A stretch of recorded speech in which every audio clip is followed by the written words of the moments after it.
Hey, what's up everybody? Welcome to day 66 of commercial diving school. Today was the first day of underwater welding week. If you're new to this channel, make sure to subscribe, leave a like if you enjoyed this video, and leave any comments or questions for me in the comment section below. So today was the first day of our underwater welding week, and we get this entire week to weld. So Monday through Friday, we're welding every day.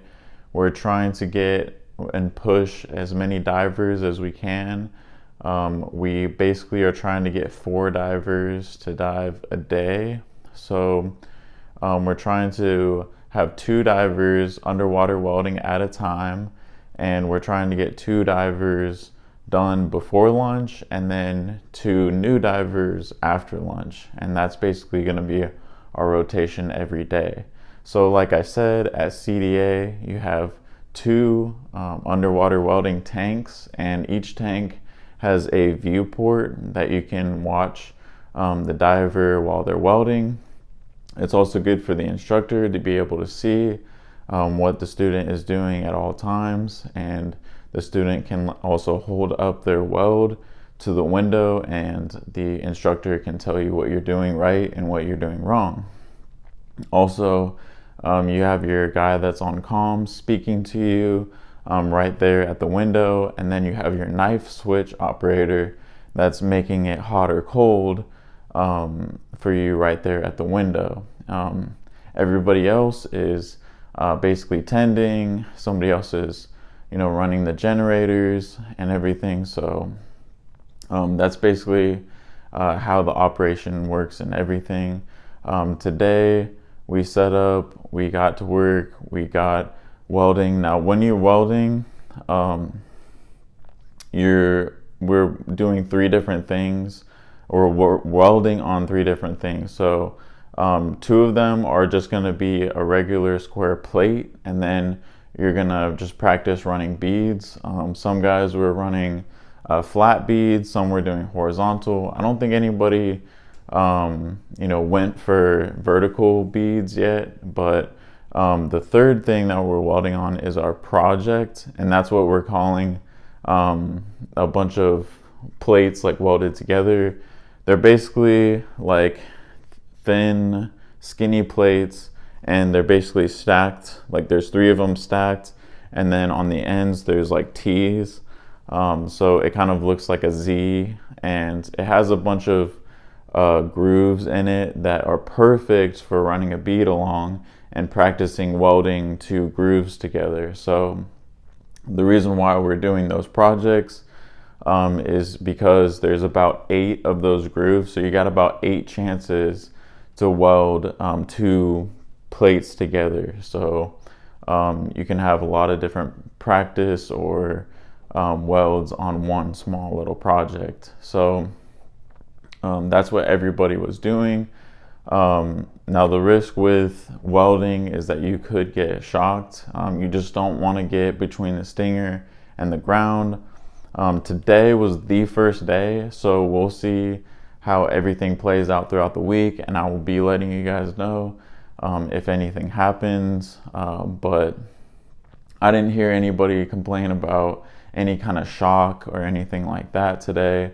I assumed it would be kind of like underwater burning, where you might get a little shock like in your hand, but I think today we actually had someone got bit a little bit, and by bit I mean like they just felt a little bit of shock.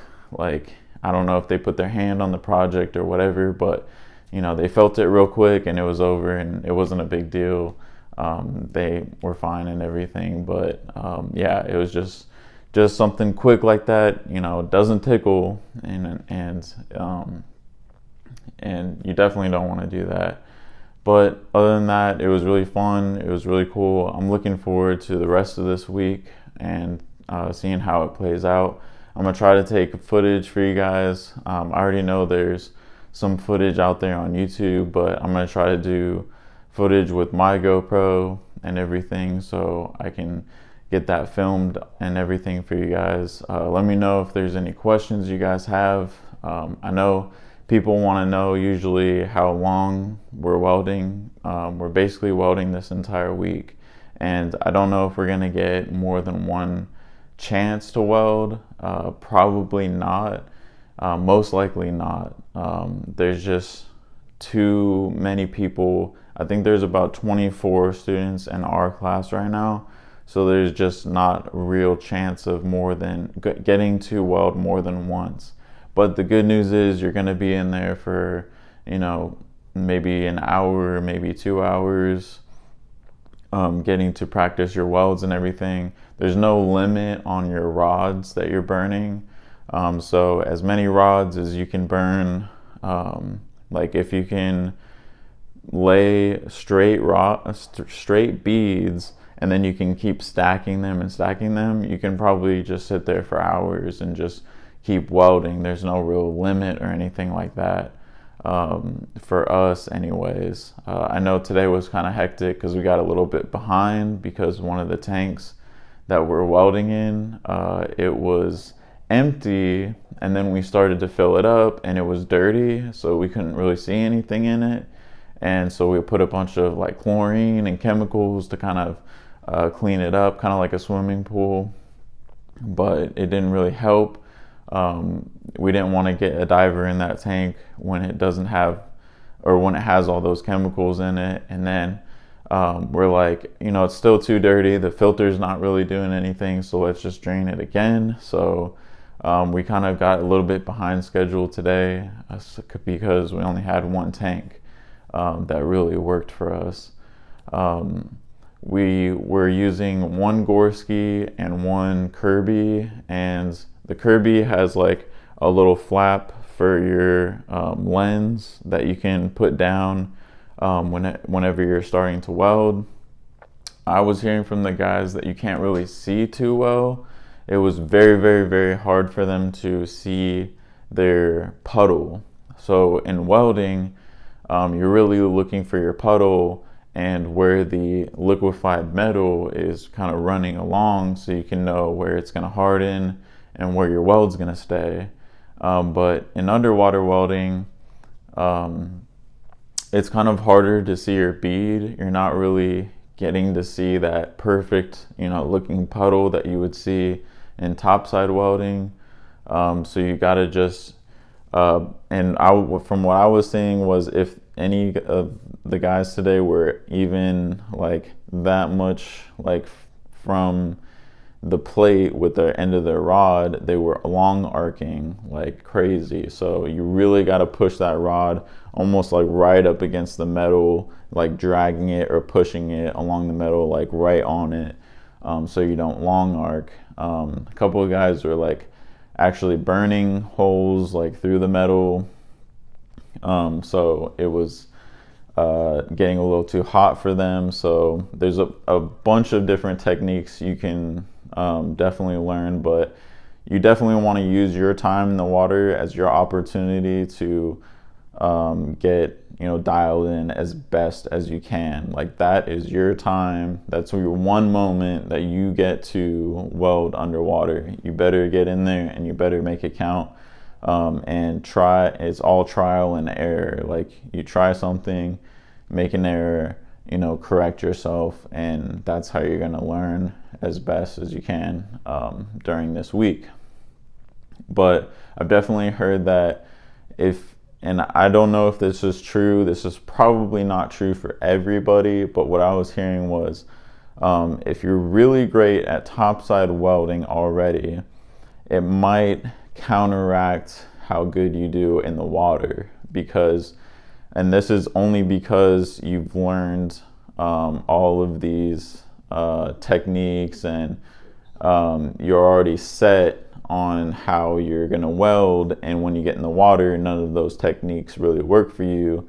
So I've heard that if you're very, very new to welding, like haven't welded before, and you jump in the water, you're better than the guys who've been topside welding previously. Like I said, that's probably not for everybody. Like, I'm sure that some guys that are good topside just know how to weld in the water right off the bat, but I think that, and I kind of believe that, you know, you learn all of these ways to learn topside, and then you jump in the water, try to apply those same techniques and in your ways and everything, and it just doesn't, you know, transfer over. So definitely I'm gonna try to see how it is. I haven't gotten a chance to weld yet, but as soon as I do, I will let you guys know how it was for me and how it went and everything. But basically, that's how today went. There's still so much more to cover on this, so stay tuned. This is only the first day. So, I mean, this is all I got for you guys for the first day of Underwater Welding Week. Stay tuned for more. Thank you so much for watching this video. Subscribe if you haven't subscribed to my channel already. Leave a like on this video if you enjoyed this video. Leave any comments or questions for me down below. I will see you in the next video. Hope you guys have a great one. Peace.